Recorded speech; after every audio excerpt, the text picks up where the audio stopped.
Folks, thanks for enrolling in the class today. We hope that we are successful in teaching you some true life-saving skills today. You know, the biggest life-saving skill I think I can possibly impart would be the concept of conflict avoidance. You've all heard of Sun Tzu, the author of the famous book, The Art of War, written 2,500 years ago, 500 years before Christ. Sun Tzu said, the supreme art of war is to subdue the enemy without fighting. I would update that a bit, and I would simply say the best fight you can ever have is the fight you never have. Back out, apologize, pay for their dinner, pay for their parking space. You don't want to engage because that can escalate into something that is life-altering and horrific. One of my favorite poets from the 19th century, Ogden Nash, a great friend of Mark Twain's, he had one of my favorite poems. It's a humorous poem called The Panther.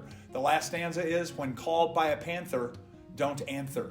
When I see something is turning into a situation that I'd rather not be involved in, I don't get involved in it. I avoid it. And I would suggest you maybe do the same thing.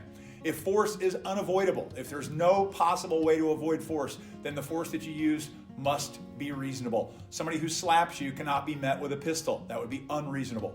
There's two standards that we have to talk about, the objective standard and the subjective standard. Clearly, you who has to make the decision at the moment of truth whether to or not to engage are only going to have a subjective viewpoint. It's yours and yours alone.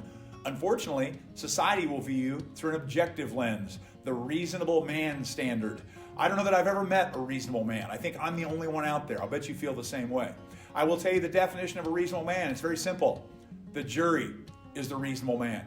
They will decide objectively whether your actions were appropriate or not. The more you can study this, the more you can look at other jury verdicts, the more you can read case analyses, take more classes, read up, study up, watch videos, then the better you're going to be able to do to predict what an objective, reasonable standard would be. And that will keep you safe. Good luck in figuring this out. We'll help you out today. Stay safe.